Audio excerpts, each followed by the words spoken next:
मेरे पास सिर्फ ये लिखा हुआ है पीपल कितने हैं, लेकिन वो वेटिंग फॉर ज्वाइन आ रहा है, पता नहीं क्यों। खैर, अच्छा, दो तीन चीजें हैं। एक चीज मेरी हमेशा याद रखिएगा कि जब भी आप कोई भी नई चीज सीखने जाते हैं तो वो आसान नहीं होती। इवन कि अगर आप, जिसको मैं सबसे आसान स्किल कहता हूँ ग्राफिक डिजाइनिंग, वो भी जब आप शुरू करते हैं ना बहुत मुश्किल होता है। उसमें भी एक इवन एक सर्कल ड्रॉ करना बहुत मुश्किल होता है। फिर जब आप सीख जाते हैं और बहुत एडवांस लेवल की चीजें बनाना शुरू कर देते हैं, फिर आपको वो चीजें जो कभी बड़ी मुश्किल लग रही थी वो बहुत आसान लगना शुरू हो जाती हैं। मैं बात कर रहा हूँ डेक्स के हवाले से।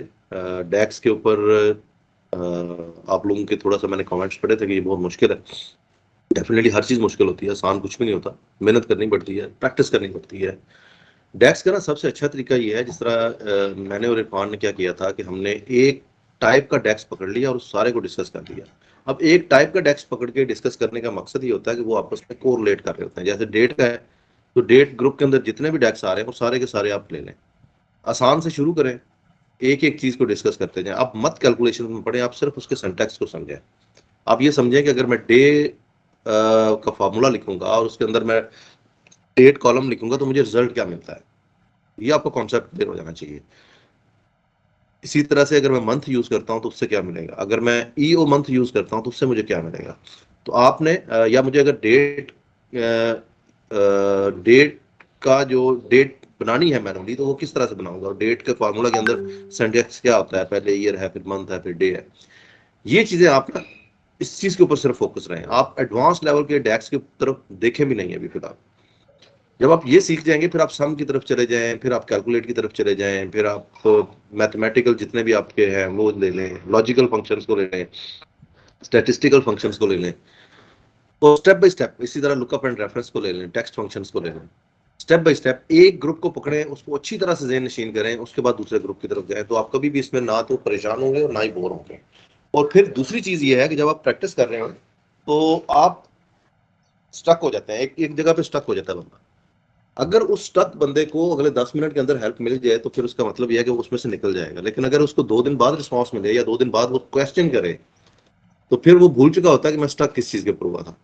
तो ये भी चीज आपने जहन में रखनी है कि जब आप कहीं पे भी स्टक होते हैं, आपका ग्रुप है, ग्रुप के अंदर मैसेज डाल दिया करें स्क्रीनशॉट के साथ या शॉर्ट वीडियो के साथ डालेंगे तो उसमें जरा थोड़ा सा फायदा ये होता है कि हमें या इमरान साहब को किसी को भी समझने में बड़ा आसान हो जाएगा इसमें इशू क्या था और इसको कैसे हमने आगे लेके चलना है।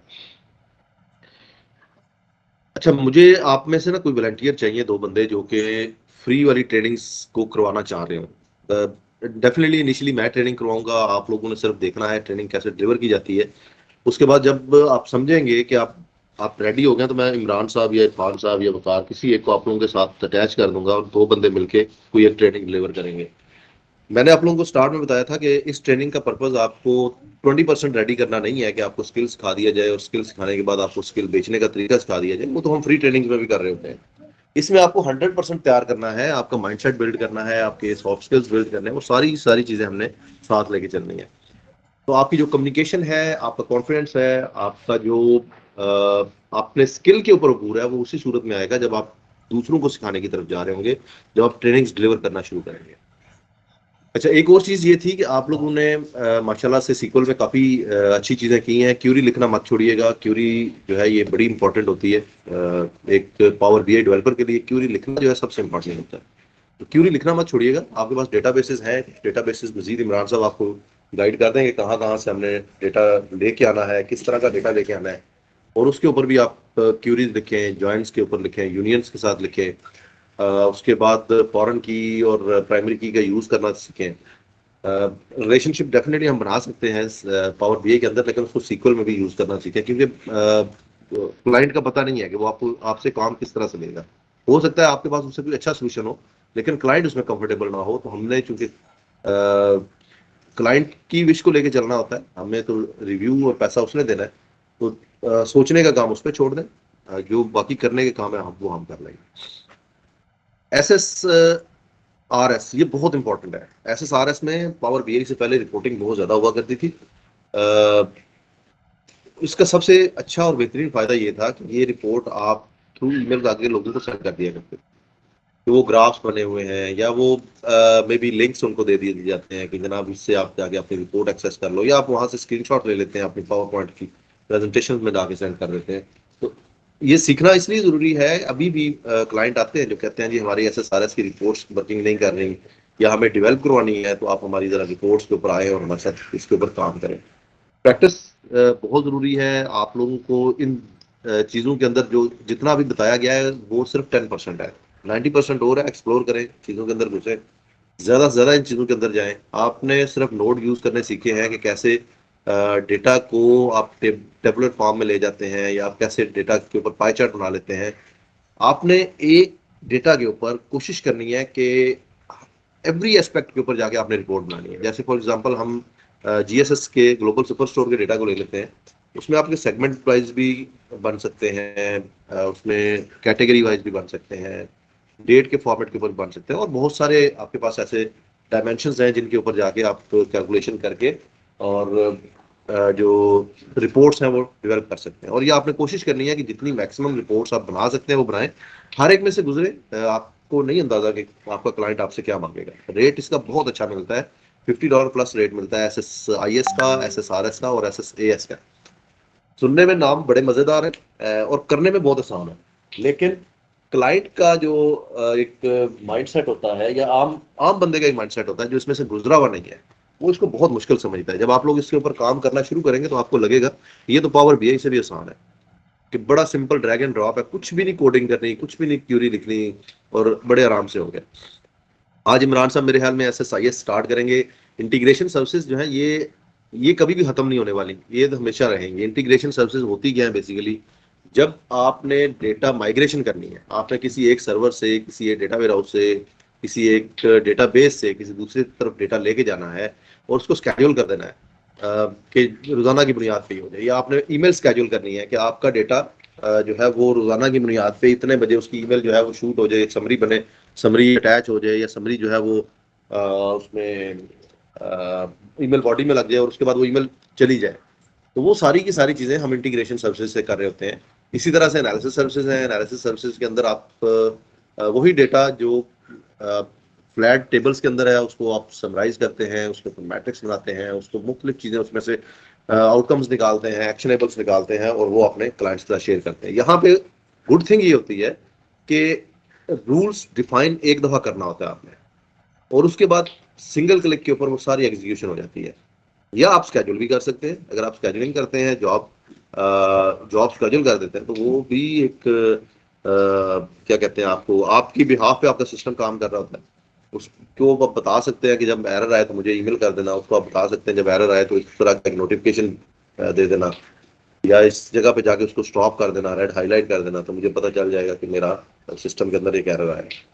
मैं अगर अपनी प्रीवियस ऑर्गेनाइजेशन की बात करूं, जोंग में एक डिपार्टमेंट है कमर्शियल सेंट्रल ए के अंदर हमेशा से वो बंदा बहुत तगड़ा गिना जाता रहा है जिसको SSIS बहुत अच्छे से आता था। मुझे उस वक्त नहीं पता था ये SSIS क्या होता है, लेकिन मुझे कहा जाता था यार ये कोई SSIS का काम करता है ये बंदा जो इसके ऊपर इसको डिप्लॉय किया गया है, जिसकी वजह से इसकी बड़ी वर्थ है। वो डेफिनेटली वो अपनी मर्जी की बोनसेस ले रहा होता था, वो एक तरह से आप कह सकते हैं ब्लैकमेल कर रहा होता था, क्योंकि इनके पास कोई उसका ऑल्टरनेट सोल्यूशन नहीं था। और जब वो बंदा छोड़ के गया तो सिस्टम बैठ गया, फिर इनको कोई एक्सपर्ट ढूंढना पड़ा, और उसके बाद जब वो भी छोड़ गया फिर सिस्टम बैठ गया, और अभी तक ये बंदा ढूंढते फिर रहे। करने में कोई मुश्किल नहीं है, बहुत आसान है। लेकिन प्रॉब्लम सिर्फ ये है कि इस तरफ लोग जाते नहीं है। अगर सीक्वल की भी बात करें तो सीक्वल में भी ज्यादा से ज्यादा लोग सीखते हैं क्यूरी कैसे लिखनी है, सिलेक्ट स्टेटमेंट कैसे लिखनी है, डेटा को वहां से समराइज करना है, एक्सेल में ले जाना है, एक्सेल के बाद सारी चीजें एक्सेल में करनी है और आगे दे देनी है। ऐसा क्या किया जाए कि हम ऑटोमेशन की तरफ चले जाए। तो ये बेसिकली SSIS जो है ये ऑटोमेशन का है। आप लोगों ने काम करना है, अपनी प्रोफाइल का पार्ट बनाना है SSIS को, SSAS को। और ये कहाँ पे आपने ऐड करना है, SSIS जो है ये आपने डेटा एनालिसिस में ऐड करना है और ये अपनी जनरल प्रोफाइल में ऐड करना है।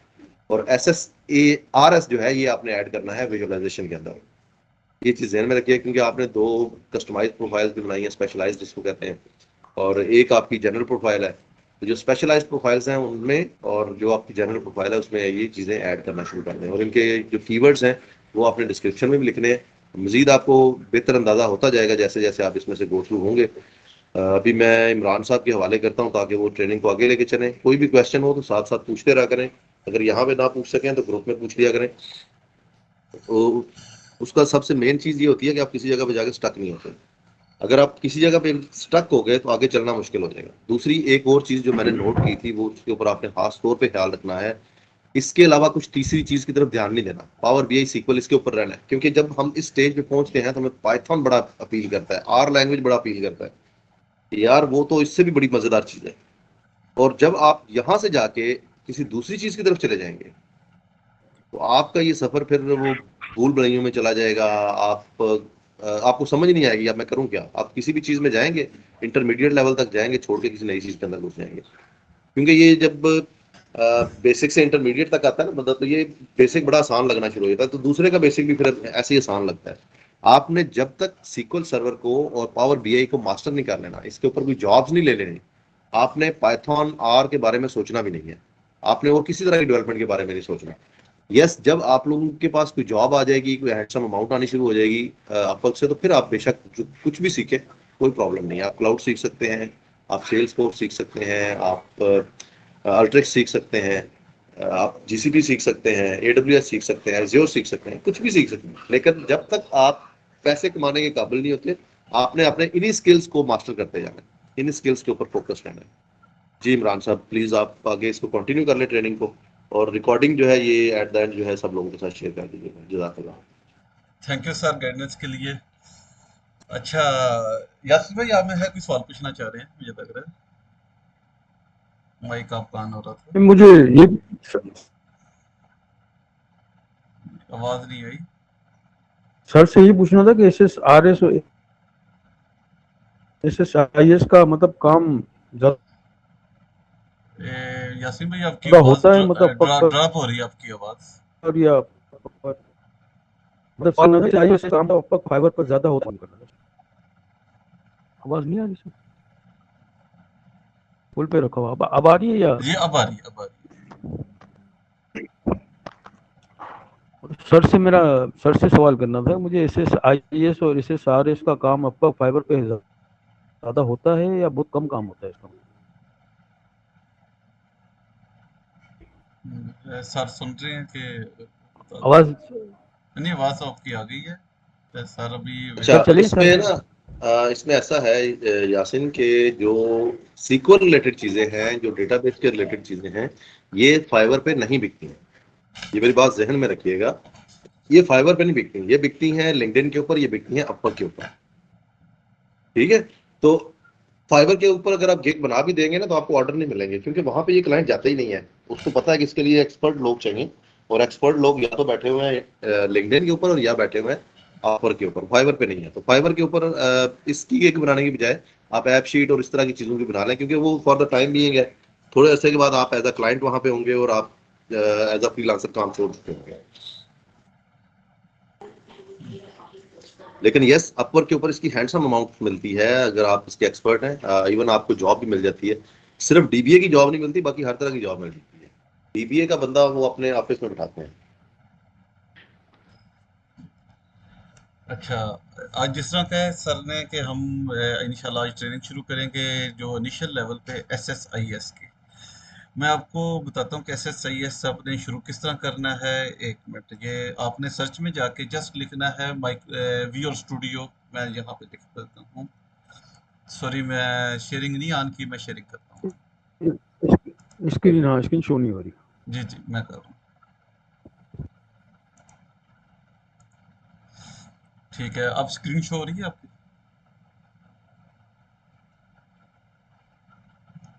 कंफर्म कर दें बस, स्क्रीन अगर शो हो रही है। आ रही है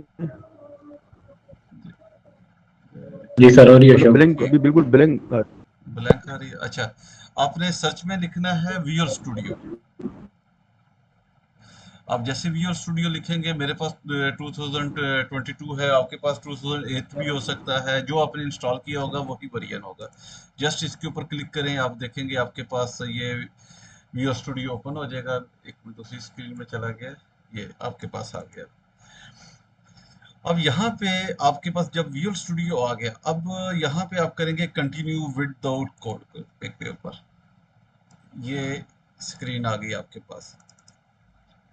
अब यहाँ पे हमने लेके आना है SSIS, मगर उसके लिए सबसे पहले ये ज़रूरी है कि आपके पास SSIS और SSRS इंस्टॉल है कि नहीं। अगर आपने जो सर ने दिया हुआ है हमें 2008 वाला, उसमें तो उसकी बिल्ट इन है। अगर आपने 2019 या 2022 इंस्टॉल किया हुआ है सीक्वल, उसके लिए हमें अलग से इंस्टॉल करना पड़ता है। उसका जस्ट मैं आपको तरीका बता देता हूँ कि आपने SSRS और SSIS किस तरह उसको इंस्टॉल करना है। उसके बाद आपके पास शो होगा, आपके पास विजुअल किस तरह स्क्रीन आ जाएगी एक। आपने जस्ट एक्सटेंशन पे जाना है और मैनेज एक्सटेंशन पे जाना है। यहाँ पे ऑनलाइन पे क्लिक करना है और आपने सर्च के ऊपर सबसे पहले RS के लिए आप जस्ट लिख दें रिपोर्टिंग। हमारा वो रिपोर्टिंग का सर्वर है। आप ये देखें ये सर्व कर रहा है। यहाँ पे क्या है, एक मिनट, ये मेरे पास आ जाएगा माइक्रोसॉफ्ट रिपोर्टिंग सर्वर, जिसके ऊपर इसको मेरा माउस होवर कर रहा है। आपको नजर आ रहा है कि ये मेरे पास टिक का निशान है, इसका मतलब है ये मैंने इंस्टॉल किया हुआ है। आपके पास ये टिक अगर है तो इसका मतलब इंस्टॉल है, नहीं है तो आप यहाँ पे जस्ट डाउनलोड पे क्लिक करेंगे, एक विजिट चल पड़ेगा, जस्ट डाउनलोड करेंगे, यहाँ पे आपके पास आ जाएगा। उसके बाद आपने SSIS करना है, उसके लिए है इंटीग्रेशन। आप जस्ट इंटीग्रेशन पे ऊपर सर्च करेंगे, ये देखिए मेरे पास आ गया, यहाँ पे टिक का निशान है। अगर आप देखेंगे आपके पास टिक का निशान नहीं है तो जस्ट यहाँ पे डाउनलोड का ऑप्शन आएगा, आपने डाउनलोड करना है, उसका विजिट चलेगा, वो डाउनलोड हो जाएगा।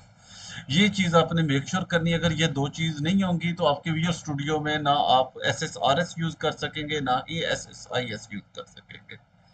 इंस्टॉलेशन बहुत सादा है, जस्ट आपने नेक्स्ट नेक्स्ट करते जाना है, फॉलो करनी इंस्ट्रक्शन को, उसी का इंस्टॉल हो जाएगा।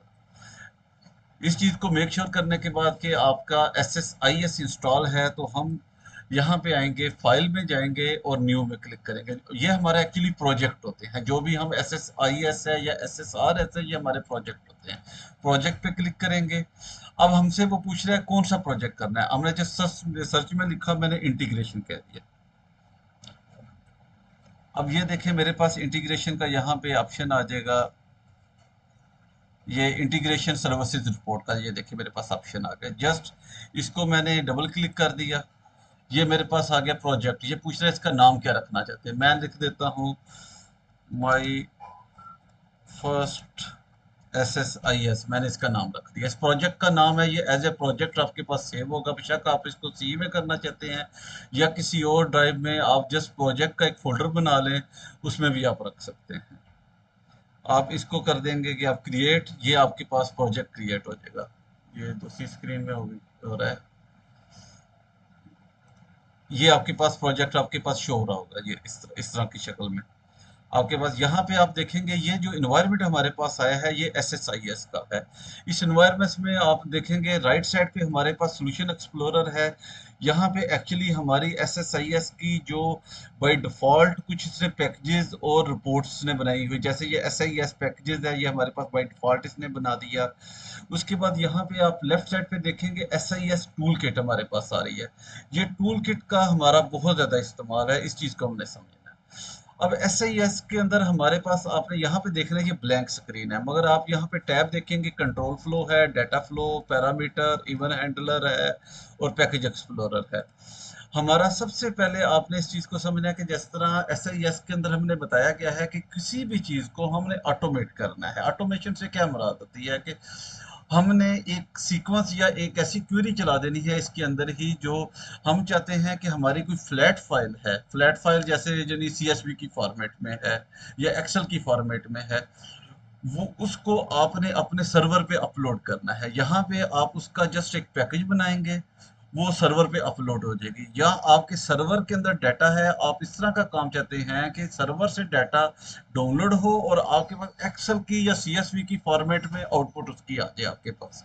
उसके बाद जैसे आप इसको ईमेल करना चाहते हैं, मजीद इसमें कोई डाटा ट्रांसपोर्ट इसमें करना चाह रहे हैं, इसकी डाटा ट्रांसफॉर्मेशन करना चाहते हैं, इसमें सारे ऑप्शन हमारे पास अवेलेबल हैं। यहाँ पे हम तमाम ऑप्शन को सिलेक्ट कर चेक करेंगे। सबसे पहले आपने रहना है कंट्रोल फ्लो, ये एक्चुअली ये तमाम प्रोसेस का ब्रेन है। यहाँ पे जो हम कंट्रोल बनाएंगे, जो चीज़ करना चाहेंगे उसके मुताबिक डाटा फ्लो के अंदर वो सारे काम होंगे। इस वक्त हमारा काम है डाटा फ्लो टास्क। इसको जस्ट डबल क्लिक करते हैं या ड्रैग करके इधर ले आए। मैंने डबल क्लिक किया, ये हमारे पास आ गया। अब आप चाहे इसके ऊपर डबल क्लिक करें या डाटा फ्लो के ऊपर ड्रैग कर जाए, आप आ सकते हैं। मैं इसके ऊपर डबल क्लिक करता हूँ तो मैं डाटा फ्लो में आ गया। तो अब इसमें देखेंगे ये तमाम टूल चेंज हो जाएंगे यहाँ पे। सबसे पहले जिस तरह मैंने बताया कि हमने सिर्फ पहले यूज करना है डाटा फ्लो टास्क को। डाटा फ्लो टास्क क्या करता है, अगर हम सर्वर से डाटा लेके आना चाह रहे हैं एक्सेल में या सीएसवी में, या सीएसवी से सर्वर में डाटा लेके आना चाह रहे हैं, या एक सर्वर से दूसरे सर्वर में अगर अपना डाटा माइग्रेट करना चाहते हैं, उसके लिए हमारा डाटा फ्लो टास्क यूज होता है। उसके बाद ये डिफरेंट टास्क हैं, हम इसको बाद में करेंगे, एफटीपी टास्क है या दूसरे टास्क हैं।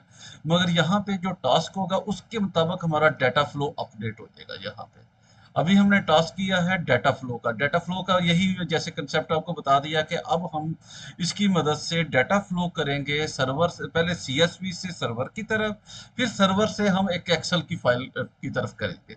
अब इस चीज के लिए मैं आता हूँ, जस्ट इस पर डबल क्लिक किया, मैं ऑटोमेटिकली डाटा फ्लो में आ गया। अब डाटा फ्लो में हमारे पास यहाँ पे देखें फेवरेट में कुछ आ जाती हैं चीज़ें, कुछ कॉमन में आ जाती हैं। ये एक्चुअली हमारे जो जो हम काम करना चाहते हैं उसके लिहाज से हम यूज़ करेंगे, हमें पता चलता जाएगा ये क्या चीज़ है, कौन से टूल हैं। सबसे पहले हमने सोर्स लेना है। हम एक फ्लैट फाइल है उसको अपने मैं लेके जा रहा हूँ सर्वर की तरफ। यहाँ पे देखें ये हमारे रिसोर्सेज हैं। सोर्सेज से क्या मुराद है, जहाँ से हमने डाटा लेके आना है। यहाँ पे डेस्टिनेशन है, इन उस डाटे को मैंने कहाँ लेके आना है। अभी मैं ये देखिए मेरे पास तमाम यहाँ पे ऑप्शन है। मैं ये सर्वर से डाटा लेके आना चाह रहा हूँ, फ्लैट फाइल से लेके आना चाह रहा हूँ, एक्सेल में लेके आना चाह रहा हूँ, ये डिफरेंट और ऑप्शन है मेरे पास। रॉ सोर्स है या एक्सएमएल से। अभी मैं जी डेटाबेस से अगर डेटा ट्रांसफर करना हो एक, वो भी हो सकता है कि नहीं हो सकता? समझा नहीं, सॉरी, डाटाबेस से। एक डेटाबेस से दूसरे डेटाबेस जी में जी डेटा बिल्कुल, ट्रांसफर जिस करना। तरह मतलब है हम डेटाबेस टू डेटाबेस, डेटाबेस को कहते हैं डाटा माइग्रेशन, वो कर सकते हैं, बिल्कुल कर सकते हैं। एक डेटाबेस है उससे दूसरे डेटाबेस में करना चाहे कर सकते हैं। मगर यहाँ पे अभी इनिशियल लेवल पे हम करेंगे फ्लैट फाइल से, जैसे सीएसवी से डेटाबेस करेंगे, फिर डेटाबेस से एक्सेल करेंगे। ये आज का हमारा टास्क है। जस्ट इसके ऊपर आप डबल क्लिक कर दें, ये देखें आपके पास यहाँ पे एक विंडो ओपन हो जाएगी, जो जैसे इसके ऊपर क्या लिखा है, फ्लैट फाइल सोर्स। यहाँ पे क्रॉस का निशान है रेड। इसका मतलब है कि इसके अंदर अभी तक हमने कोई डाटा पाथ या इसको कोई एंट्री नहीं दी हुई जिसकी बेस पे ये डाटा अपने पास यानी इसको पता ही नहीं मैंने डाटा कहाँ से लेके आना है। जस्ट इसके ऊपर आप डबल क्लिक कर दें। इसका नाम भी आप चेंज कर सकते हैं। फ्लैट फाइल सोर्स की जगह आप लिख सकते हैं, जैसे मैं ग्लोबल स्टोर का नाम लेके आ रहा हूँ, जहाँ पे मैं ग्लोबल स्टोर भी लिख सकता हूँ, जीएसएस। मगर आप इधर जो ये चीज़ है यहाँ पे डबल क्लिक कर दें, या आप जस्ट इसके ऊपर राइट क्लिक करके एडिट कर दें, दोनों सूरत में ये विंडो आपके पास ओपन हो जाएगी। अब यहाँ पे आप देखेंगे कनेक्शन मैनेजमेंट हमारे पास पहला टैब शो हो रहा है। इसके अंदर क्या है, flat file connection manager new. यानी मैंने जो फ्लैट फाइल है उसका इसको पाथ देना है, कहाँ पे मेरी फ्लैट फाइल अवेलेबल है। इसको न्यू पे मैंने क्लिक किया जस्ट, अब मेरे पास विंडो ओपन हो जाएगी। तो ये मैं किस तरफ चला गया, ये मेरे पास एक विंडो ओपन हो गई। अब यहाँ पे मेरे पास ये इसमें फ्लैट फाइल कनेक्शन मैनेजर का नाम है, मैं फ्लैट फाइल कनेक्शन मैनेजर ही रहने देता हूँ। बेशक इसका नाम अगर मैं चेंज करना चाहूँ, ग्लोबल सुपर स्टोर अगर मैं करना चाह रहा हूँ, उसके लिहाज से भी मैं इसका नाम चेंज कर सकता हूँ। ये आपने अपने डाटे के लिहाज से देखना है कि आपने डाटे को डिस्कनेक्शन करना है दूसरे डाटों से, उसका क्या नाम रखना है। अगर आप कोई और डाटा लेके आएंगे उसका नाम फ्लैट फाइल कनेक्शन मैनेजर 2 हो जाएगा। फिलहाल मैं इसका नाम नहीं चेंज करता, या चेंज भी कर लूँ कोई इसका मसला नहीं। इसको मैं फाइल पाथ है जो फाइल नेम है, इसको मैं ब्राउज कर लेता हूँ। अब मेरे पास डी के अंदर ये देखें फाइल नहीं शो हो रही। क्यों नहीं हो रही, क्योंकि मेरे पास जो टाइप आ रही है वो टेक्स्ट की आ रही है। इसको जस्ट आप सीएसवी में कर। अब ये देखिए मेरे पास ग्लोबल सुपर स्टोर शो हो गया। ये आपने ध्यान रखना है कि यहाँ पे जो सर्च कर रहे हैं फाइल आपकी चेंज करनी चाहिए टाइप। इसको ओपन कर लें, ये देखें हमारे पास आ गया। अब यहाँ पे इसके अंदर लोकेल का ऑप्शन है कि डेट ये यूके के हिसाब से लेगा, और इसको हम चेंज भी कर सकते हैं, यूएसए से कर देंगे। अब हमारी डेट जो है वो यूएसए के हिसाब से आ जाएगी। अब इसके बाद ये फॉर्मेट है डेलीमीटर का, इसको चेंज ना करें क्योंकि यहाँ पे हमारे डेलीमीटर हम यूज कर रहे हैं। और ये आप आखिरी लाजमी आपने चेक करना है, column name in the first, यानी जो हेडर है हमारे वो फर्स्ट रो में है। अब उसके बाद आप कॉलम पे क्लिक करें, ये हमारे पास तमाम कॉलम शो हो रहे हैं, ये जितने कॉलम है। फिर आपने आना है एडवांस में, यहाँ पे हमने डाटा में चेंजिंग करनी शुरू करनी है। आप डाटा के अंदर जैसे आप यहाँ पे आते हैं, जो आपके पास यहाँ पे तमाम डाटा, जैसे ये रो आईडी है, ये स्ट्रिंग में है, ये स्ट्रिंग नहीं है एक्चुअली, ये रो आईडी एक नंबर है, इसको न्यूमेरिक में कर लें। जो ऑर्डर आईडी है यहाँ पे स्ट्रिंग शो हो रही है, मगर यहाँ पे मुझे पता है कि इसने, इसको फिलहाल स्ट्रिंग ही रहने देते हैं, कोई मसला नहीं। इसको टेक्स्ट स्ट्रीम डीटी भी कर सकते हैं, मगर इसको मैं फिलहाल स्ट्रिंग ही रहने देता हूँ। ऑर्डर डेट है जो मेरे पास, इसको मैं डेट में चेंज कर दूंगा। डाटा टाइप मैं एक्चुअली चेंज कर, मुझे पता है ये डेट है, मैं इसको चेंज कर देता हूँ डेट में। डेट कौन सी करनी, डेट ये फॉर्मेट है हमारे पास डेट का। इसमें शिप डेट है, इसको भी मैं डेट में चेंज कर दूंगा। ये इस वक्त जो मैं फाइल अपलोड कर रहा हूँ, उस फाइल के जो कॉलम है, उस कॉलम की डाटा टाइप मैं इसको बता रहा हूँ। ये जो कॉलम तुमने एक्सपोर्ट करने हैं, उनकी ये डाटा टाइप है, उसके मुताबिक ये अपलोड करेगा। अब शिप मोड है, ये भी स्ट्रिंग में है, कोई मसला नहीं। आईडीबी है, सेगमेंट, सीटी, मैं एक एक चेक करता जाता हूँ। रीजन भी मेरा ठीक है, कैटेगरी सब प्रोडक्ट नेम में हमें पता है कि ये, इसमें ये देखिए आउटपुट कॉलम में इसमें 50 आ रहा है, जैसे इसमें 50 करेक्टर आ सकते हैं, बाकी बाकी तमाम के वो तमाम मुझे हमें पता है 50 करेक्टर के हैं। बट प्रोडक्ट नेम हमें पता है कि इसका प्रोडक्ट नेम, ये इसका जो लेंथ है ये तकरीबन 100 से ज़्यादा है करेक्टर की। हम इसको चेंज करेंगे, आपको मैं दिखा देता हूँ। टेक्स्ट स्ट्रीम के अंदर, इसके अंदर लेंथ जो होती है ये वेरिएबल हो जाती है, ये तकरीबन मैक्सिमम लेंथ में चला जाता है। उसके बाद सेल में आगे, सेल के अंदर ये हमें पता है सेल क्या है, ये एक नंबर है, डिजिट है, ये डेसिमल नंबर है, इसको डेसिमल में हम चेंज करेंगे। यहाँ पे हमारे पास डेसिमल का ऑप्शन आ जाएगा, ये देखें डेसिमल आ गया हमारे पास ऑप्शन, इसको क्लिक कर लिया। क्वांटिटी क्या है, ये हमें पता है क्वांटिटी डेसिमल नहीं है, ये न्यूमेरिक नंबर है जिसमें 1 2 3 की काउंटिंग है। डिस्काउंट भी हमें पता है इसमें फ्लोटिंग पॉइंट है, ये डेसिमल में हम करेंगे। इस चीज का तो आपको सारा कंसेप्ट होगा, फ्लोटिंग डेसिमल में और इंटीजर में क्या डिफरेंस है। इसको मैंने डेसिमल में कर लिया, प्रॉफिट भी मेरा डेसिमल में आ जाएगा। ये हम जो काम कर रहे हैं, अगर इसका पैकेज बना लेते हैं, ये हम वन टाइम करेंगे। हमें पता होगा कि आइंदा भी हमारा सेम यही डाटा आएगा, इसी तरह आएगा। जस्ट हमने इसको पैकेज को रन कर देना है। ये जो एक्सरसाइज अब कर रहे हैं, ये बार बार नहीं हमें करनी पड़ेगी। शिपिंग कॉस्ट है, इसका भी हमें पता है, शिपिंग कॉस्ट भी डेसिमल में आएगी। और ऑर्डर प्रायोरिटी है, ये स्ट्रिंग में आ जाएगी। इसको जस्ट आप प्रीव्यू में देख लें कि ये डाटा अब आपका किस तरह आ रहा है। ये देखें, ये डेट हमारी यूएसए फॉर्मेट के लिहाज से आ गई है, डे है, मंथ है, मगर नहीं ठीक हो गया, उसमें मंथ पहले आता है। एक मिनट, कॉल एक देख लें किसकी कॉल है।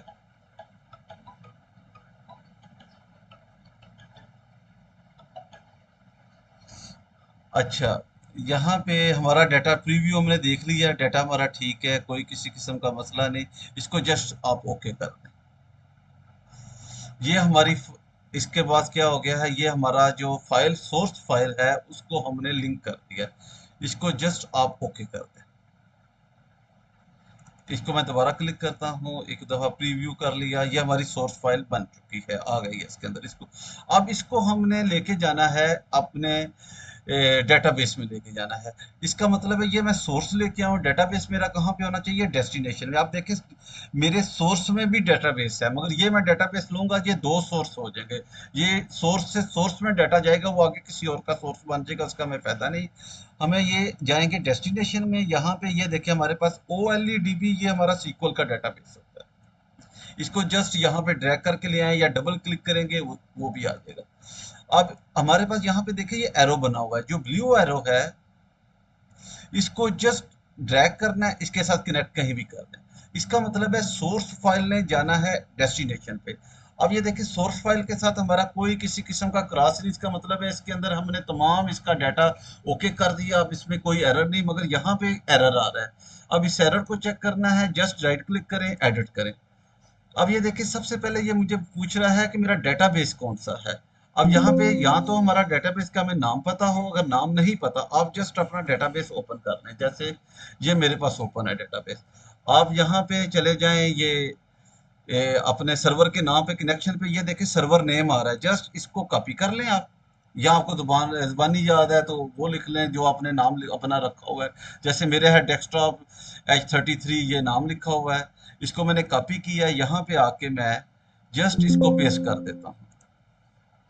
न्यू में क्या ये सॉरी वो मैं थोड़ा सा इधर ये इसकी बजाय हम न्यू में जाएंगे, यहाँ पे हम नाम करेंगे। इस पहले को मैं डिलीट कर देता हूँ। इसी तरह आपके पास ब्लैंक स्क्रीन आएगी, जस्ट आप न्यू पे क्लिक करेंगे, ये आपके पास आ जाएगा सर्वर का नेम। यहाँ पे आप इसको पेस्ट करेंगे, ऑटोमेटिकली आपके पास कनेक्ट टू डेटाबेस का ऑप्शन अनेबल हो जाएगा। यहाँ पे आप कौन से डेटाबेस में, मेरी अभी वहाँ पे एक ही डेटाबेस है, जो नीचे 4 डेटाबेस आ रही होती हैं, ये बाय डिफ़ॉल्ट जब आप SQL इंस्टॉल करते हैं तो वो उस वक़्त सिस्टम की ये डेटाबेस होती है, मास्टर मॉडल और ये MSDB और टेम्परेरी। ये जब आप कोई कमांड लिख रहे होते हैं और कोई डेटाबेस को आप यूज़ में नहीं लाते, जो टेम्परेरी है उसको सेव करने के लिए होते हैं। इसके अंदर आप कोई डाटा नहीं करेंगे। यहाँ पे अपना जो आपने डेटाबेस ऑलरेडी क्रिएट किया होगा उसको सिलेक्ट करना है। जैसे ये आप देखेंगे मेरा SQL सर्वर के अंदर इसको, ये मेरा ऑलरेडी जीएसएस डेटाबेस है। इसके अंदर एक टेबल मेरा कौन सा है, ग्लोबल सुपरस्टोर का बना हुआ है, सिर्फ एक ही टेबल बना हुआ है। मैं इस डेटाबेस को सिलेक्ट करूंगा, यहाँ से नया डेटाबेस बनाऊंगा, उसका पाथ दे दूंगा। अब यहाँ पे मुझे पता है कि मेरे पास डेटाबेस कौन सा है, जीएसएस है, उसको मैंने ओके कर दिया, ओके, फिर ओके। अब आपको मैंने आपको इस पे राइट क्लिक किया, राइट क्लिक करके ये मेरे पास विंडो आई, एडिट जब किया मैंने डेटाबेस का बता दिया। अब डेटाबेस के बाद ये मुझे बता रहा है, पूछता है कि तुम जी जी जी स्क्रीन रुकी हुई है जरा। स्क्रीन रुकी हुई है, जी एक जी। मैं स्टॉप शेयर, मुझे बता दें, मैं एक मिनट शेयरिंग को स्टॉप करके दोबारा से शेयरिंग करता हूँ। स्टॉप शेयरिंग, फिर शायद मेरा नेटवर्क स्लो, बाकियों को सही आ रही है क्या?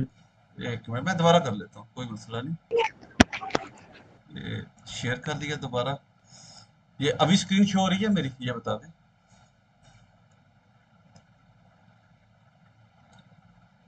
जी आपकी स्क्रीन स्क्रीन शो शो हो हो रही रही है। है। जी जी। जी अभी शो अच्छा हो रही है। यहाँ पे ये देखिए हमारे पास ये क्या पाथ है, डेटाबेस। डेटाबेस से अगर मेरा हो गया, अब इसको हमने बताना है नेम ऑफ द टेबल, हमने किस टेबल के अंदर यहाँ पे अपना डाटा सेव करना है। जस्ट आप यहाँ पे अगर क्लिक करेंगे तो आपके पास पहले के ही बना हुआ टेबल आ जाएगा, ग्लोबल सुपरस्टोर, क्योंकि वहां पे हम डाटा नहीं बनाएंगे। इस पे नहीं आपने जाना, आपने न्यू पे क्लिक करना है हमेशा।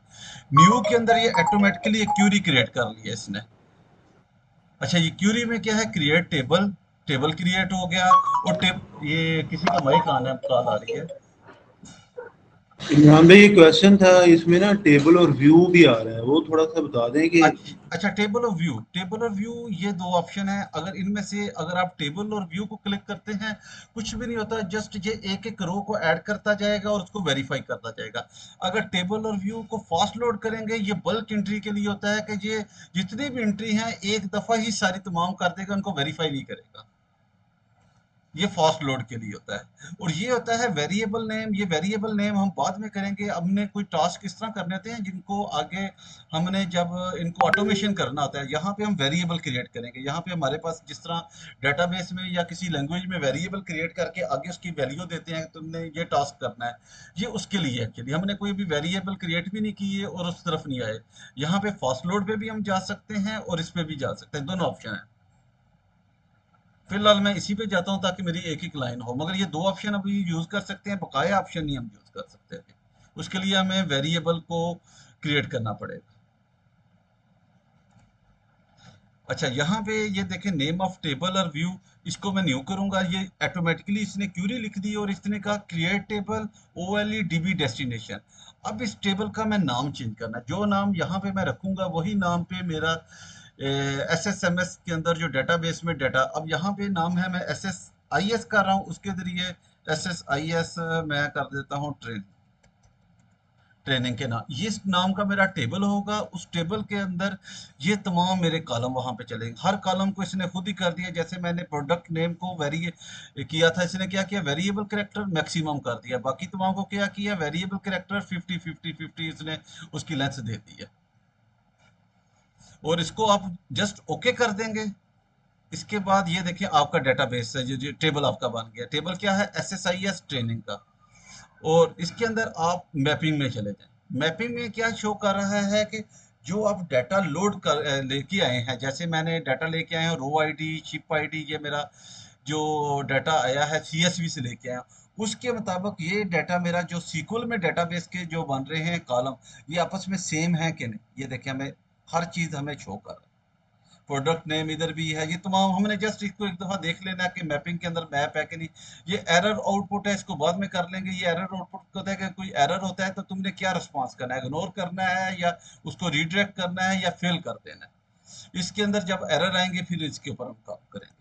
जस्ट अभी इसको हम ओके कर देंगे, आप देखेंगे इसके ऊपर भी हमारा क्रॉस का निशान चला गया। हमने अभी सिर्फ ये काम किया है कि एक हमने सोर्स में से टूल बॉक्स में जस्ट एक सोर्स उठाया, फ्लैट फाइल, डेस्टिनेशन उठाई है डेटाबेस की, इन दोनों को लिंक किया है। सोर्स फाइल के अंदर हमने जो हमारी हार्ड डिस्क के अंदर CSV की फाइल है उसका पाथ दिया है, और डेटाबेस में डेटाबेस का पाथ दे के और उसके अंदर हमने दिया है हमारे डेटाबेस के अंदर जो टेबल का पाथ दिया है। ये तुमने टेबल बनाना है और ये कॉलम आना है। जस्ट ये काम कर दिया है। अब हमारा ये पैकेज कंप्लीट हो चुका है। अब इस पैकेज को रन किस तरह करना है, एक ये हमारे पास स्टार्ट का बटन है, या आप राइट क्लिक करके आप यहाँ पे एग्जीक्यूट टास्क कर सकते हैं। जस्ट राइट क्लिक करेंगे, ये देखिए जी एग्जीक्यूट होना होगा टास्क। ये देखें, ये आप ऊपर देख रहे होंगे, ये विंडो शो हो रही है मेरी कि नहीं? इरफान भाई आप कंफर्म कर दें शायद। असल में इमरान भाई वो स्टार्ट वाले बटन पे स्टक हो गई थी स्क्रीन, अभी अभी दोबारा शो हो कर। रही है कि नहीं? हाँ अभी शो हो रही है। ठीक है, मेरा मेरा नेट तो ठीक है मेरा, या मोबाइल के नेट से मैं कनेक्ट कर लूँ। अब ये देखें, पहला सबसे पहले इसने क्या किया, टिक इसको किया था फ्लैट। इसको शो हो रहा है कि नहीं, ये ग्रीन कलर का जो टिक है कि नहीं हो रहा आपका इरफान? कर्सर नहीं शो हो रहा, आपका कर्सर। हाँ कर्सर, अब शो हुआ। अब अच्छा शो अच्छा। हुआ। अब ये देखिए, ये टिक हो गया ग्रीन कलर का। सबसे पहले ये होता है क्योंकि यहाँ इसका सीक्वेंस है, पहले फ्लैट फाइल को लेके आएगा।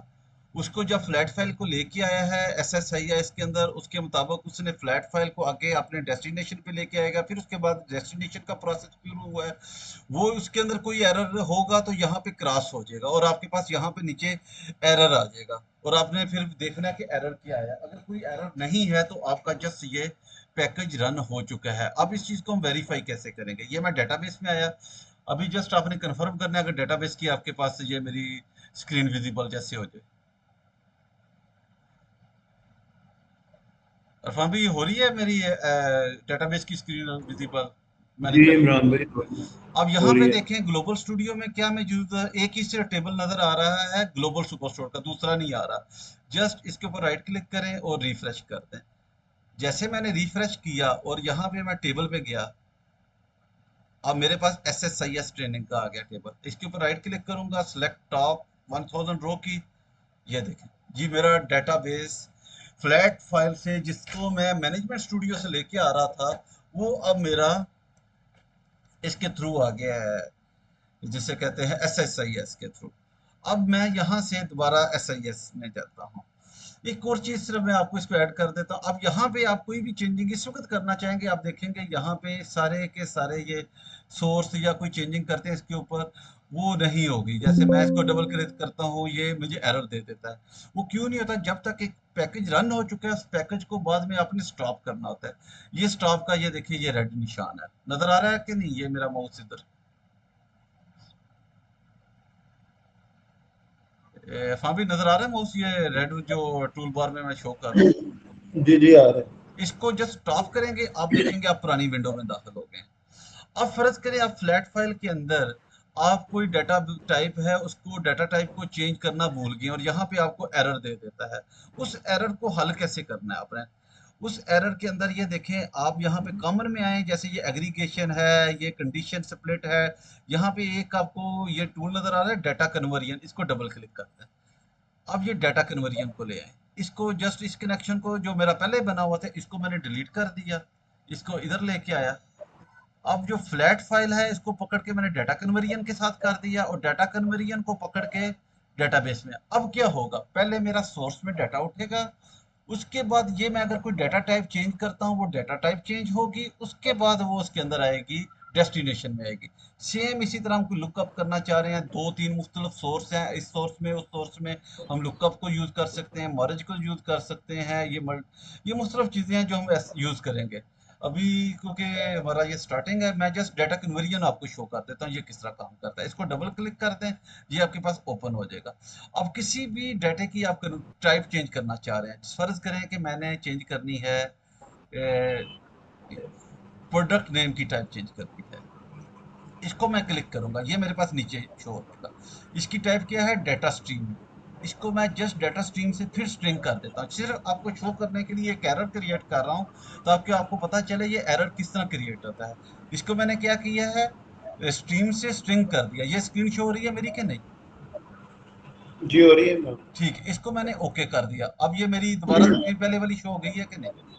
जी हो रही है। और अब देखिए किसी के अंदर क्रॉस का निशान नहीं है। इसको मैं स्टार्ट करता हूँ, मगर ये मैं जब स्टार्ट करूंगा आप देखेंगे इसमें एरर आ जाएगा। मैंने स्टार्ट किया, अब ये देखिए एग्जीक्यूशन शुरू हो गई। ये लीजिए यहाँ पे इसने एरर दे दिया। अब एरर क्या दिया मेरा, अब यहाँ पे ये देखिए 8617 रोज इसने की है, उसके बाद एरर आया। आप क्रॉस पे आए इधर, ये एरर शो करता है। एरर क्या है, डाटा कन्वर्जन, उसमें क्या एरर है, फ्लैट डाटा सोर्स।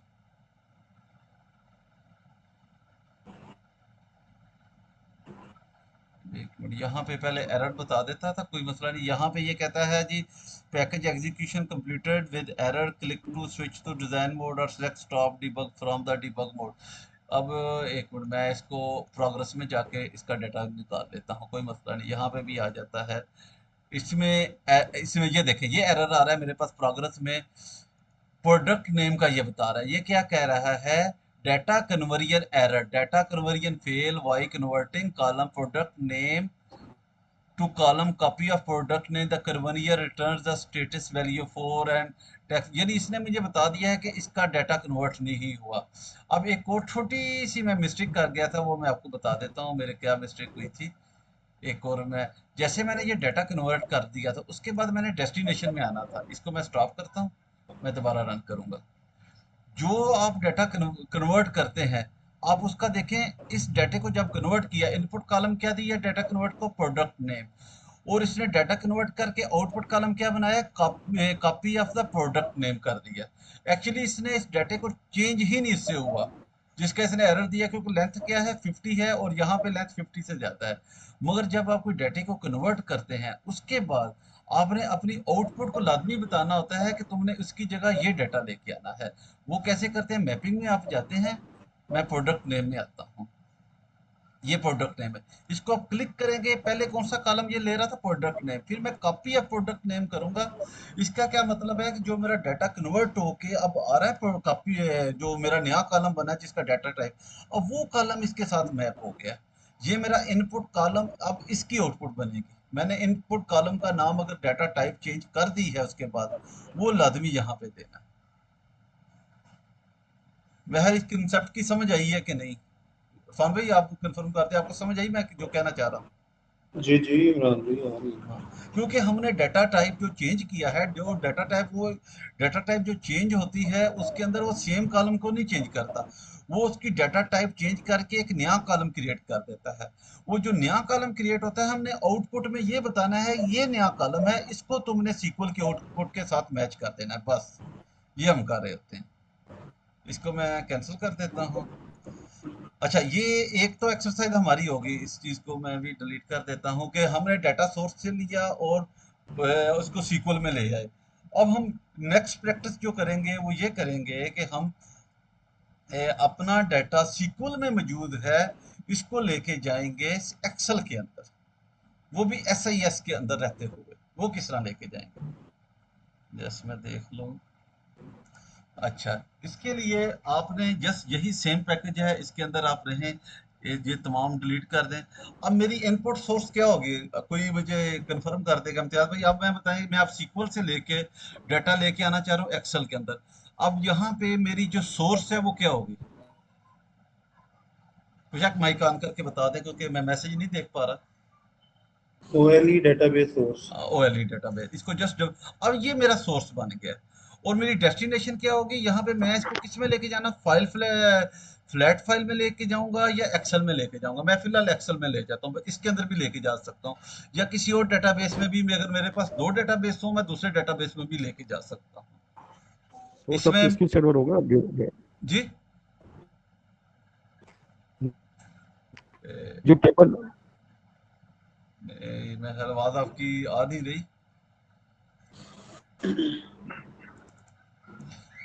अच्छा, हम इसको कंटिन्यू करते हैं। अब हमारे पास देखिए सोर्स एक्सचेंज क्या आ सोर्स। गया, डेटाबेस आ गया। अब इस सर डेटाबेस अगर को अगर यहाँ से दूसरे डेटाबेस में ट्रांसफर करनी हो तो फिर डेस्टिनेशन में फिर ओएलई तो डीबी फिर लिखेंगे। डेस्टिनेशन में मैं ये ले आऊंगा, इन दोनों को लिंक करूंगा, ये सोर्स है ये डेस्टिनेशन है। हम जी सोर्स को बताएंगे कि तुमने ये अपना ये वाला टेबल है तुम्हारा, इसको तुमने आगे जी कन्वर्ट भेजना है इसको सोर्स को। और डेस्टिनेशन को बताएंगे कि यहाँ से डाटा जो आ रहा है तुमने एक नया टेबल क्रिएट करना है, वहां पे पेस्ट कर देना। चल समझे, एक डेटाबेस से दूसरे डेटाबेस में हम डाटा माइग्रेशन कर रहे हैं। ये इंशाल्लाह ये नेक्स्ट लेक्चर में आपको करके भी मैं दिखा दूंगा। ये एक सर्वर के अंदर आते हुए करता होता होगा ट्रांसफर। नहीं नहीं, एक सर्वर के अंदर भी कर सकते हैं या डिफरेंट, यानी हम ये लाजमी नहीं हो सकता कि आप एक सर्वर में आओ, जस्ट इसको पाथ देना होगा। हमने किसी भी सर्वर का सही पाथ दे सकते हैं, क्योंकि सही है। अब ये तो हमारे पास अभी लैपटॉप में इंस्टॉल है। ये बाद सर्वर तो होते हैं जो सर्वर के ऊपर होते हैं, जो क्लाउड के ऊपर हमारे सर्वर होते हैं, उनके पास भी हमने देने जी होते हैं। जिन दूसरा कंपनियों के अज्योर से हमने अगर गूगल जीसीपी में लेके जाना हो तो वही तरीका हो सकता है। अच्छा, अब यहाँ पे हमारा डेटाबेस है, जस्ट इसको मैंने डबल क्लिक किया, यहाँ पे ये मुझसे पूछ रहा है कि तुम्हारा डेटाबेस कौन सा है। मैंने इसको ये बता दिया है, जस्ट इसको मैं डिलीट कर देता हूँ। एक मिनट, मैं न्यू में नए सिर से कर देता हूँ, न्यू करता हूँ, ये पहले वाले को डिलीट कर दिया। मैं फिर से बता देता हूँ जस्ट। अब ये मेरा डेटाबेस है जो मैं सोर्स बना रहा हूँ, इसको डबल क्लिक किया तो मुझसे, अच्छा ये असल में इसकी हिस्ट्री में आ गया, वो जा नहीं रहा था। इसको न्यू करेंगे, यहाँ पे जस्ट न्यू करेंगे, मैंने अपने डेटाबेस का नाम देना है। डेटाबेस मेरा क्या है, इसको मैं पेस्ट कर दूंगा, ये देखिए डेस्कटॉप है। अब इसके अंदर मैं किसको लेके आना चाह रहा हूँ, मेरे पास जीएसएस का एक डेटाबेस है। मैंने इसको क्या बताया, डेटाबेस है, और यानी ये मेरा सर्वर, जो डेटाबेस का सर्वर का नाम है, जिस सर्वर में डेटाबेस पड़ा हुआ है, इसको इंस्टेंस हम कहते हैं। उसके अंदर हमारा डेटाबेस कौन सा है, जीएसएस है, जिसके अंदर हमारे टेबल है। इसको ओके कर दिया, इसको भी मैंने ओके कर दिया। इसके बाद इसको बताना है कि इस डेटाबेस के अंदर कौन सा टेबल तुमने लेना है, यानी इसको मैंने जस्ट ये एरो डाउन किया, इसके अंदर मौजूद तमाम टेबल मेरे पास आ गए हैं। एक आ गया सुपरस्टोर 2, एक एसएसआई ट्रेनिंग है, ये एक वैसे है डायग्राम का टेबल होता है, सिस्टम डायग्राम है। अब मैं डाटा लेके आता हूँ जो मैंने अभी इसमें अपलोड किया है, एसआईएस ट्रेनिंग। इसकी वजह बल्कि गूगल स्टोर का ले आता हूँ, कोई मसला इन दोनों में जो मर्जी ले आए, सेम डाटा है। अब इसको मैं कॉलम में चला जाता हूँ और ये तमाम डाटा देख देता हूँ। ये हमारा ये इनपुट कॉलम होगा स्टैंडर्ड, ये आउटपुट कॉलम भी सेम ही है हमारे, कोई मसला नहीं। इसको जस्ट ओके कर दिया, ये लें जी हमारा एरर खत्म हो गया। हमने क्या किया, अपने सोर्स को बता दिया है, तुमने सोर्स कहाँ से लेके आना है जस्ट। अब इसको कनेक्ट कर दिया है अपनी आउटपुट एक्सेल के साथ, यानी यहाँ से डाटा आएगा, ये डाटा आके इस एक्सेल को आउटपुट देगा। अब एक्सेल को बताना है तुमने अपना डाटा कहाँ पे सेव करना है। जस्ट इस पे मैंने डबल क्लिक किया, सबसे पहले ये मुझसे पूछ रहा है कि एक्सेल कनेक्शन मैनेजर, मैंने एक्सेल के साथ अब इसको कनेक्ट करना है, कैसे करूंगा, न्यू पे क्लिक किया। अब ये मुझसे पूछ रहा है पाथ क्या है, मैं ब्राउज किया और डी के अंदर आ गया अपने फोल्डर। यहाँ पे आपके किसी भी एक्सेल की जा सकते हैं जो पहले से है, अगर पहले से नहीं करना चाहते जस्ट कहीं पे भी राइट क्लिक कर दें ब्लैंक जगह पे, किसी को सेलेक्ट किए बगैर आप न्यू पे सिलेक्ट कर दें और क्या कर दें, एक्सेल वर्क को। ये नजर आ रहा है कि मैं कि नहीं, फॉर्म भी कंफर्म कर दें, ये मेरी स्क्रीन शो हो रही है मेरी कि नहीं। स्क्रीन स्टक हो रही है, जो ये विंडो है ना। अभी ये एक्सेल आ रहा है कि शो हो रहा है फोल्डर जो मैं एक्सेल सेलेक्ट किया नहीं के ऊपर। जी जी। जस्ट आपने माइक्रोसॉफ्ट एक्सेल शीट को क्लिक कर देना, एक नई शीट बन गई है। अब इस शीट का मैं कोई भी नाम लिख सकता हूँ, मैं लिख सकता हूँ data from S S I S G S S global super store, यानी मैं इसका नाम लिख दिया, जस्ट इसको इंटर किया। इसको ओपन कर लिया। अब ये मेरे पास आ गया, एक्सेल का पाथ आ गया, कनेक्शन बन गया। अब ये मुझे पूछ रहा है किस वर्जन में आप सेव करना, 2007 से 10 में करना चाह रहे हैं, 2013, 16 या पुराने वर्जन में। तमाम वर्जन इसके अंदर है। हम 2016 में करते हैं जो मेरे पास लेटेस्ट है। और इसके अंदर मैंने बता दिया जो पहली रो है वो मेरी हेडर है। First row has column name, यानी ये मेरे हेडर बनने जो पहली रो बनेगी। इसको मैंने ओके कर दिया। अब मैंने एक्सेल को इसके साथ कनेक्ट कर दिया है। अब मैंने क्या करना है, अब name of Excel sheet, Excel sheet का नाम, यानी ये वो पूरी एक्सेल का एक शीट है। उसके अंदर एक्सेल के आपने देखे टैब बनते हैं, तो शीट 1, शीट 2, शीट 3। अब मैं कौन सा टैब बनाऊंगा जिसके अंदर ये डाटा सेव होना चाहिए, ये उसके लिए मैं जस्ट न्यू पे क्लिक किया, ये ओके कर देंगे। ये ऑटोमेटिकली इसने कमांड लिख दी है, क्रिएट टेबल एक्सेल डेस्टिनेशन, उसका नाम रख दिया टेबल के, इसके अंदर जो टैब बनना है उसकी जगह उसका नाम मैं रख देता हूँ SSIS, आगे GSS कर देता हूँ, अंडरस्कोर GSS, या स्पेस के साथ कोई मसला नहीं। ये मेरा एक्सेल की शीट के अंदर ये मेरा टैब बन जाएगा, टैब का नाम है। उस टैब के अंदर ये मेरा तमाम का तमाम डाटा आ जाएगा। अब ये डाटा देख रहे हैं, इसको ओके कर देते हैं। जैसे सीक्वल के अंदर नहीं हमारा टेबल बनता, सेम इसी तरह एक्सेल के अंदर भी हमारा टेबल बन रहा है। ये टेबल का नाम या टैब का नाम मैंने SIS GSS रख दिया। ओके है, इसको ओके कर दें। इसको जस्ट अब मैंने वो क्रिएट हो गया। अब यहाँ से वो कह रहा है कि अपने नाम को सिलेक्ट करें कौन सा करना है। आपने मैंने क्या नाम रखा था, SSI GSS। जो आपने डॉलर साइन वाला नहीं सिलेक्ट करना, वो एक टेम्परेरी बनता है एक्चुअली। मैंने ये डॉलर साइन के बगैर वाले को सिलेक्ट कर लिया। इसके बाद मैं मैपिंग में जाता हूँ। मैपिंग के अंदर मुझे पता चलेगा ये मेरे इनपुट कॉलम थे, ये मेरे डेस्टिनेशन कॉलम बन गए ऑटोमेटिकली। हर कॉलम अपने कॉलम के साथ लिंक है। प्रोडक्ट नेम में जा रहा है, सब कैटेगरी में जा रही है, प्रोडक्ट टाइप प्रोडक्ट, कोई किसी किस्म का इसमें इशू नहीं है। इसको जस्ट आप ओके कर दें। अभी भी ये क्रॉस का निशान नहीं गया, ये लिखा, अच्छा यहाँ पे क्रॉस का निशान नहीं गया तो क्या एरर आया, column product name can not convert between Unicode and non Unicode string. अब ये कह रहा है कि प्रोडक्ट नेम जो है मैंने ऐड किया है उसको वो चेंज नहीं कर रहा डाटा टाइप को। अब मेरे लिए आसान हल है कि मैंने यहाँ पे प्रोडक्ट नेम को एक दफ़ा डिलीट कर दूँ ताकि डाटा अपलोड हो जाए। दूसरा हल है कि मैं यहाँ पे जस्ट ये डाटा कन्वर्जन वाला जो टेबल है इसको ऐड कर दूं, उस डाटे को मैं कन्वर्ट कर देता हूँ प्रोडक्ट नेम वाले को। मेरा है मैं डाटा कन्वर्ट कर देता हूँ तो ताकि आपको भी अंदाजा हो जाए डाटा किस तरह कन्वर्ट हो रहा है।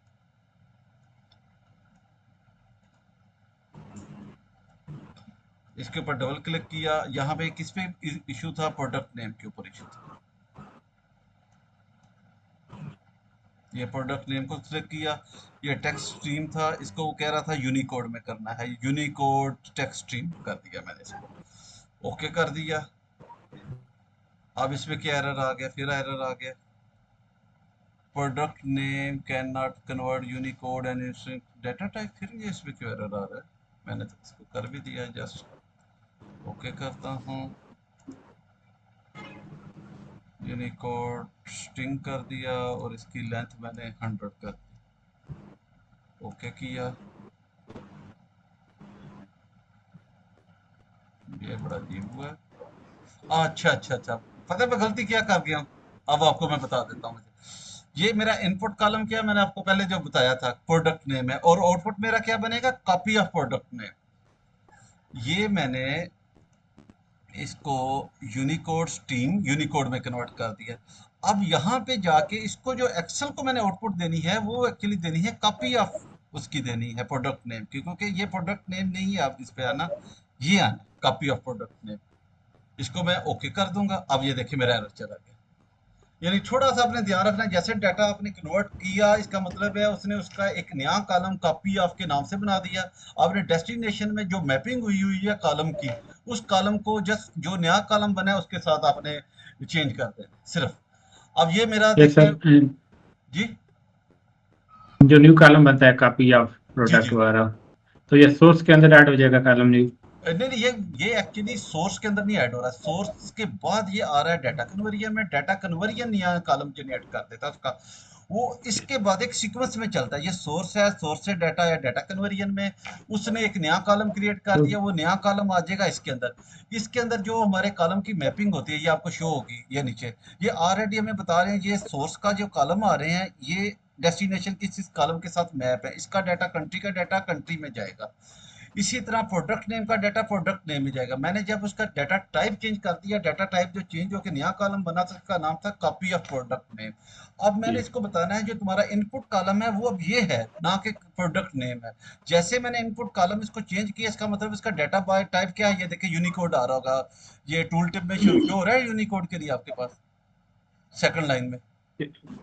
जी हो रहा है बिल्कुल। हाँ, ये तो जैसे जो डाटा टाइप इसको मिली, इसने ये देखिए एरर खत्म कर दी है। तो इनपुट कॉलम में जो प्रोडक्ट नेम का तो जो पहले था वो डिलीट हो गया फिर। नहीं नहीं, वो डिलीट नहीं होता, वो एक्चुअली इसके अंदर मौजूद है, मगर वो हमारी डेस्टिनेशन में हमने उसका पाथ ही नहीं दिया। जब किसी चीज का पाथ नहीं देंगे इसका मतलब वो आउटपुट में नहीं आएगा। जी सही। डिलीट नहीं हुआ, कोई चीज इधर डिलीट नहीं हुई, जस्ट हमने एक डाटा ट्रांसफॉर्मेशन की हुई है। इनपुट के अंदर आपका डाटा उसी तरह रहेगा, डाटा ट्रांसफॉर्मेशन में कन्वर्जन ने एक नया कॉलम क्रिएट कर दिया। हमने एक्सेल डेस्टिनेशन में जस्ट उसको जो जो कॉलम देना है वही कॉलम देंगे हम। सही हो। अब इसको मैं कर देता हूँ स्टार्ट। अब ये देखें आपके सामने, अब फिर ये एरर आ गया जी। अब एरर क्या आया है इधर मैं देख लेता हूँ क्या एरर आया है। ये प्रोग्रेस में गया, यहाँ पे एरर मुझे पता चल जाएगा। कोड एरर है अकर एंड वो भी रिकॉर्ड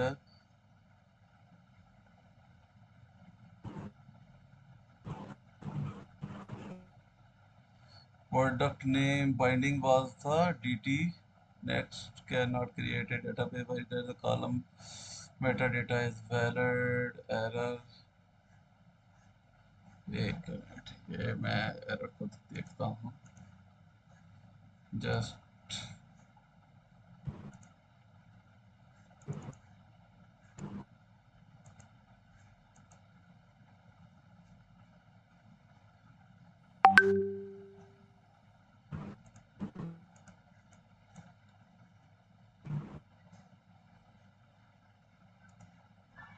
कॉपी कर दिया,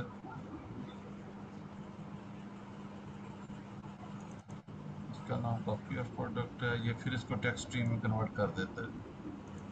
टेक्स्ट स्ट्रीम में क्यों कन्वर्ट करता है, यूनिकोड टेक्स्ट स्ट्रीम में क्यों नहीं रहने देता।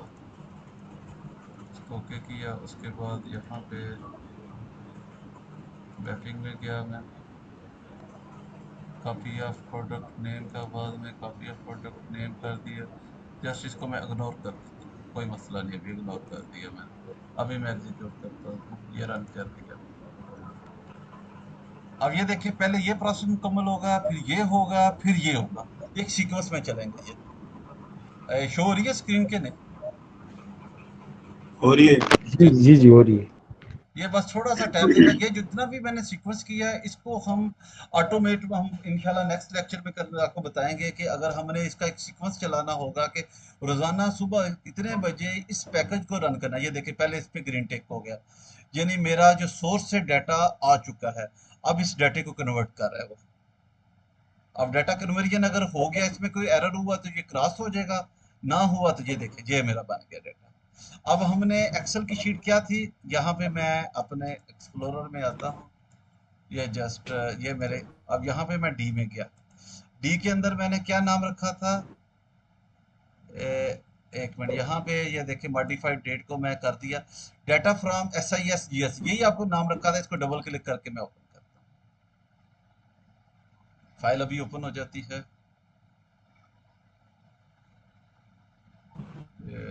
ये पहुंच जाएगी, ये देखें जी, ये फाइल ओपन हो गई, ये मेरे पास देखिए सारा डाटा आ गया। अब आज हमने दो चीजें की हैं, एक हमने किया है कि CSV से या एक्सेल से डाटा हम लेके गए हैं डेटाबेस में SSIS को यूज करते हुए। बाद में हमने SSIS को यूज करते हुए डेटाबेस से अपना डाटा को SQL में लेके सॉरी इसमें लेके गए हैं, एक्सेल में लेके गए हैं, SQL से एक्सेल में। इस चीज को हम बाद में इंशाल्लाह SIS का ये बेसिक एक कंसेप्ट आपको देना था, इस कंसेप्ट के बाद इसके मजीद पैकेजेस बनाना, इसके अंदर ऑटोमेशन करना, इसके अंदर हमने कोई बताना है कि अगर ये डाटा तुमने एक्सट्रैक्ट करना है, अगर एरर नहीं है तो इसमें से ये रिपोर्ट बना के इस ईमेल आईडी पे तुमने ईमेल कर देनी है। ये चीजें हम इंशाल्लाह करेंगे इसके अंदर एडवांस लेवल के अंदर। यहाँ तक जो आज मैंने कराया है, इसके अंदर किसी किस्म का अगर कोई इशू है, जिस चीज की समझ नहीं आई, वो आप पूछ सकते हैं। अगर प्रैक्टिस करते हुए कोई मसला है तो मुझे उसी वक्त बेशक व्हाट्सएप कर लें, कॉल कर लें, मैं आपकी हेल्प के लिए अवेलेबल हूँ।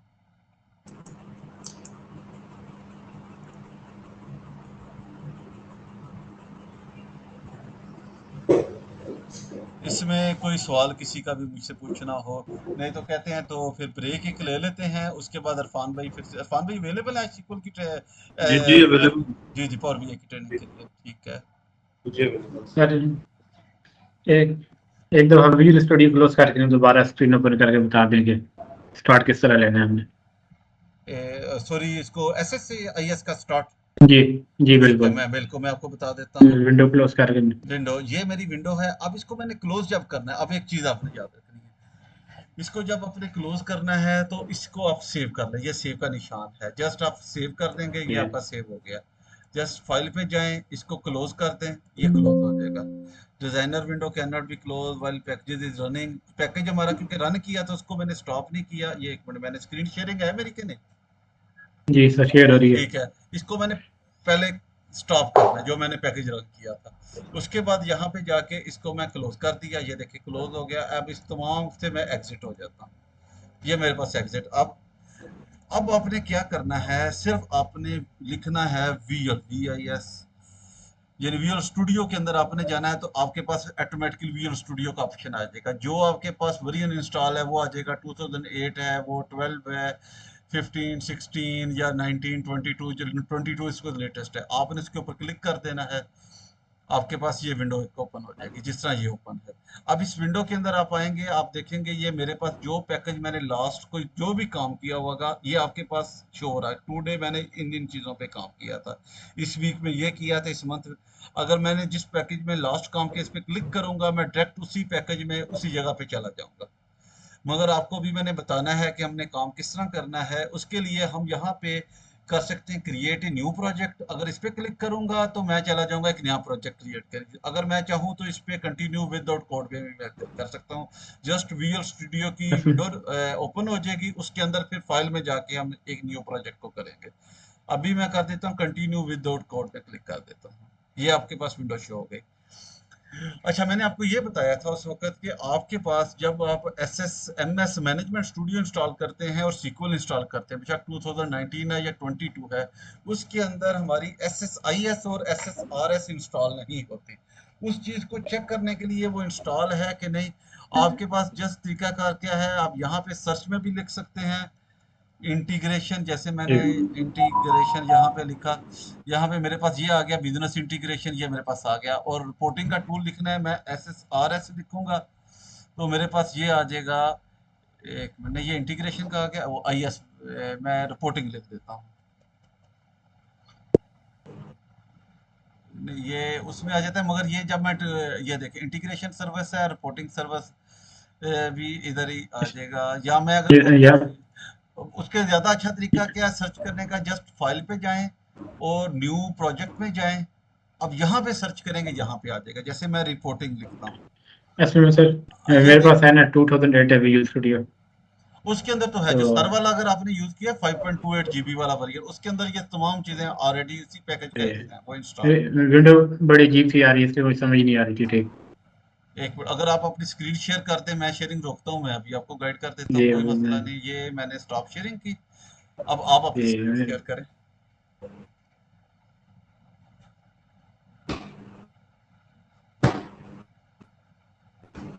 तो और ये बस अभी होने लगी है मेरे ख्याल है। जी ये हो गई है। आप खोलें जरा SSI अपना। मेरा विजुअल स्टूडियो, ये मेरा होम पेज ओपन हो रहा है। नहीं नहीं, आप पहले सर इसको क्रॉस कर दें विजुअल स्टूडियो को। ये आपने कंबाइन हेल्प में जा रहे हैं, हेल्प में क्यों जा रहे हैं आप सर्च में जाएं, वहाँ पे विजुअल लिखें। अब ये विजुअल स्टूडियो 2008 ये डॉक्यूमेंटेशन में नहीं हमने जाना, हमने ये ये जाना नीचे वाले में ये या डिबगर में भी नहीं जाना हमने। आपके पास विजुअल स्टूडियो क्यों नहीं हो रहा? तो शायद इंस्टॉल ही ना हो फिर। नहीं, ये नहीं हो सकता इंस्टॉल ना हो, या आप क्योंकि ये अगर सब कुछ आ रहा है तो इंस्टॉल होना चाहिए। सर्च विजुअल स्टूडियो डॉक्यूमेंटेशन आ रही है, आप यहाँ पे लिखें इंटेलिजेंस लिखें, सॉरी इंटेलिजेंस, सर्च में इंटेलिजेंस लिखें या बिजनेस लिखें, BUSI। ये एसक्यूएल सर्वर बिजनेस इंटेलिजेंस। ये बिल्कुल, ये इसके ऊपर क्लिक करें जरा, ओपन करूँ इसको? जी इसके ऊपर क्लिक करें आप जरा, ये देखिए ये विजुअल स्टूडियो आपका। अब यहाँ पे सही। ये आप आ जाए क्रिएट प्रोजेक्ट के ऊपर क्लिक करें, ये ओपन के नीचे क्रिएट है, या नहीं तो फाइल के ऊपर भी आप क्रिएट कर सकते हैं। ये यहाँ पे यहाँ आप से ऊपर इंटीग्रेशन जाएं, सर्विस, यहाँ पे आप देखें इंटीग्रेशन सर्विस को क्लिक कर दें। ये जी इंटीग्रेशन सर्विस को जो नहीं किया नहीं हुआ नहीं है ये नहीं इसको नहीं, या आप ये वाला integration service second last service. इसको करें और ओके कर दें आप। ये अभी आपके पास विंडो ओपन हो जाएगी, सेम विंडो ओपन होगी जो मेरे पास थी।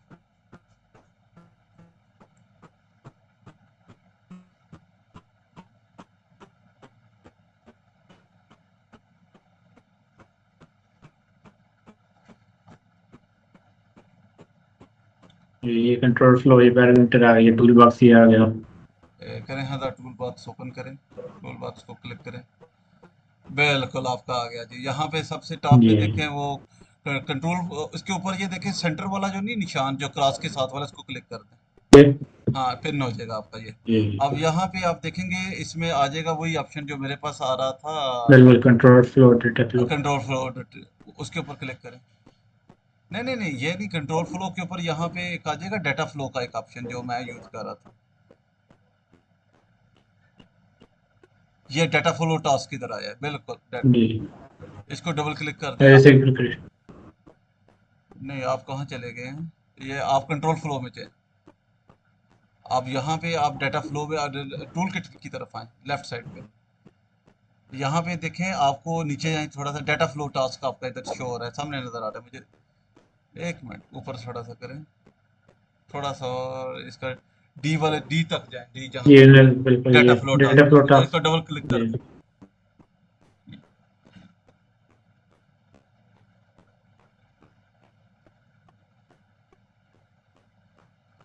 ये आपका काफी स्लो चल रहा है। ये शायद स्क्रीन शेयर हुई हुई है इसलिए शायद हाँ slow अच्छा, है। इसको डबल क्लिक करें आप ऑटोमेटिकली डाटा फ्लो में चले जाएंगे। इसको डबल नहीं इसके अंदर टास्क नहीं, इसको वैसे ही उधर से लेफ्ट, हाँ ठीक है। अब यहाँ पे आप देखें टूल किट में आपके पास सोर्स और डेस्टिनेशन आ जाएगा। ये अब एक्सेल सोर्स, ये सोर्स आया होगा हाँ ऊपर। ये सोर्स, अब नीचे जाएंगे तो नीचे जी डेस्टिनेशन होगा। अब आप इंशाल्लाह ये प्रैक्टिस करेंगे डेस्टिनेशन, आपका जी सारा ये इंशाल्लाह। काम हो जाएगा।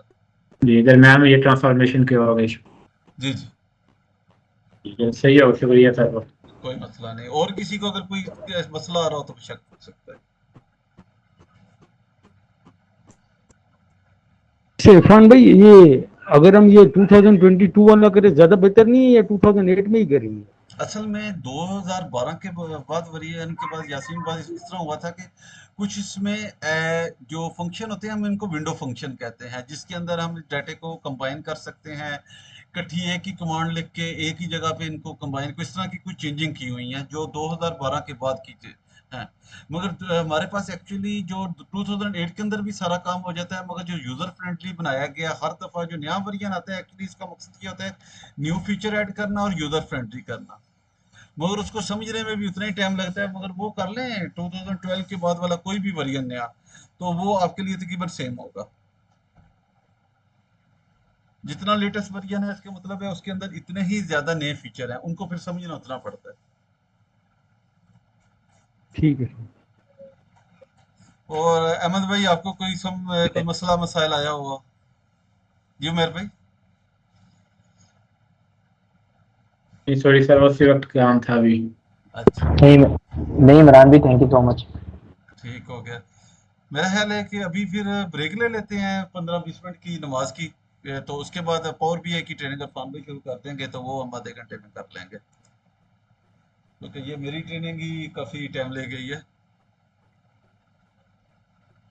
ओके। ठीक।